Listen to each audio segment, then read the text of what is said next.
a plus 2bp minus b. A plus 2bp minus b. That will be our pth term. So now if we have to find the fourth term, what I need is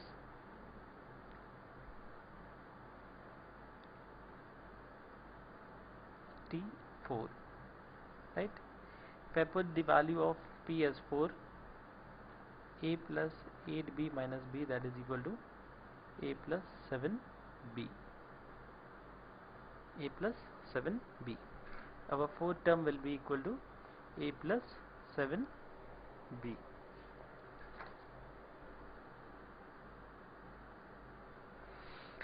Let's look at the important points about the arithmetic progression. The nth term of an arithmetic progression is a plus n minus 1 into d, where a is the first term and d is the common difference and n is the number of terms. The nth term of an AP is equal to, denoted by Tn, that is equal to a plus n minus 1 into d. The nth term can be written as the sum of n terms minus sum of n minus 1 terms. If the three terms A, B, C are in AP, then B is said to be the arithmetic mean of A and C. That means B is equal to A plus C by 2. How is it? If given A, B and C are in AP, that means the difference between the two consecutive terms, that is B minus A, is equal to C minus B. 2B is equal to A plus C. That means B is equal to A plus C by 2. If a fixed constant is added, subtracted, multiplied or divided by every term of an AP, the resulting sequence will also be an AP. If we multiply, divide, subtract or add any constant term to this AP or any AP, the resulting sequence will also be an AP. If the three terms are to be supposed in an AP, suppose if we are given a question and we have to suppose the three terms from our side, then it is convenient to use the terms as A minus D, A and A plus D, because if when we add the three terms, if we find the sum of these three terms, that will be equal to 3A. It won't involve the term D, where A is the middle term and D is the common difference. In this, A is the middle term. This is the main thing to be noted.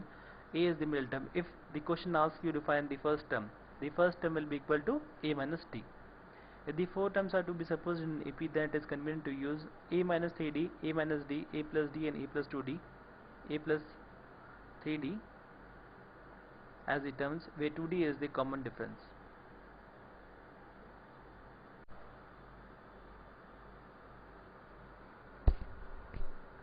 Today we will be taking the chapter geometric progression. What is a geometric progression? A successive progression in which the ratio between the term and its preceding term is constant and is independent of the position of the term. No matter whatever the position of the term, if we take the ratio of the term and its preceding term, if it is a constant all throughout the series, then we term the progression as a geometric progression. Let's see for an example. 1, 2, 4, 8, 16 is a geometric progression. How?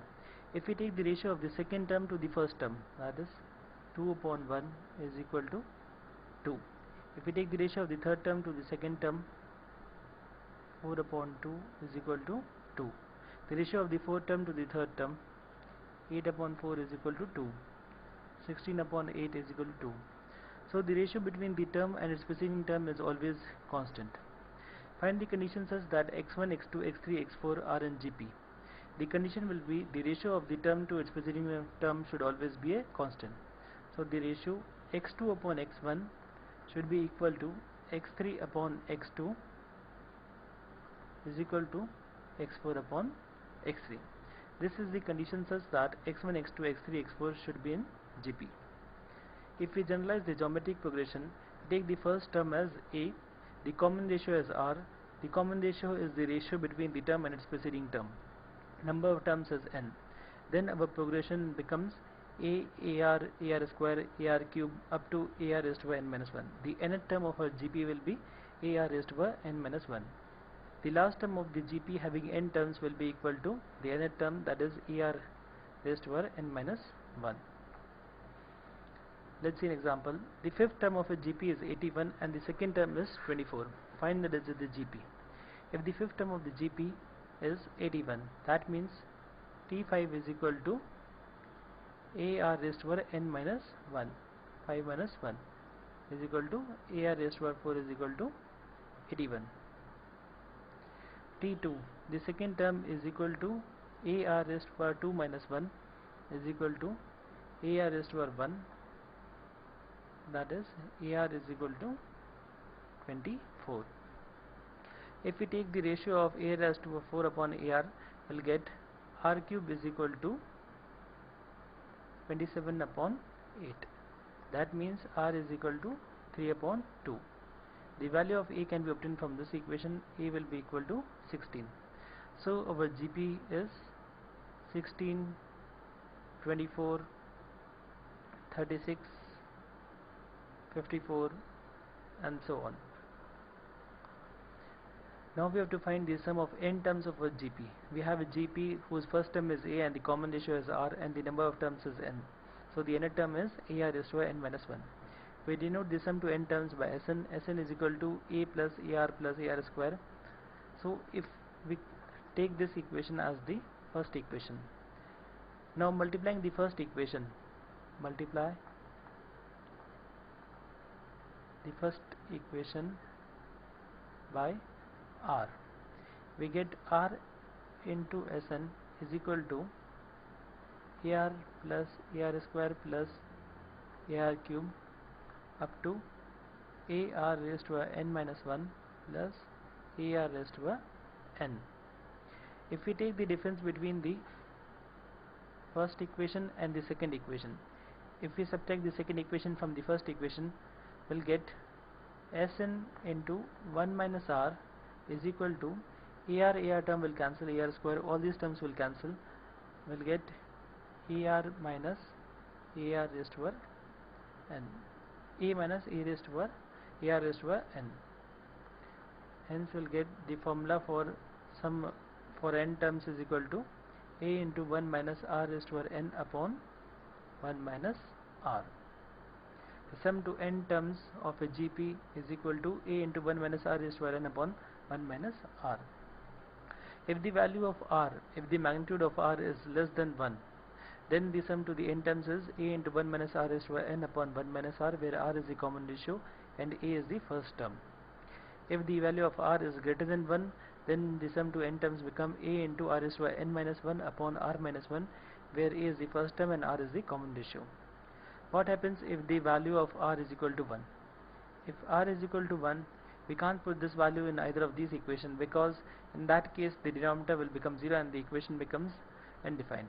But if R is equal to 1, that means our first term is A, our second term T2 is equal to AR, that will become A. The third term T3, that is AR square, will again become A. This means that all of our terms are equal to A, and in this situation our sum will become A plus A plus A plus up till A for n times, that is equal to n into A. Our sum will become n into A. If R is equal to 1, then all the terms are equal in the geometric progression and the sum becomes equal to n times the first term. What will be the value of sum if modulus of R is less than 1 and n becomes very large? We know that the formula for the sum is equal to A into 1 minus R raised to n upon 1 minus R for modulus R less than 1. If the value of n becomes very large, that means n tends to infinity. If n tends to infinity and the value of R is less than 1, that means the value of anything less than 1 raised to infinity tends to 0, and our sum will become A upon 1 minus R. This is the limiting value. It won't reach this value, but it will try to reach this value. The sum will become equal to the first term upon 1 minus common ratio. Sn sum to the infinite terms will become A upon 1 minus R. Find the least value of n for which this equation holds true. 1 plus 3. This is a GPA with the first term is equal to 1 and the common ratio is 3. So the sum of n terms is equal to Sn is equal to A into R raised to n minus 1 upon R minus 1. A is equal to 1, R is 3 raised to n minus 1 upon 3 minus 1, that is greater than 1000.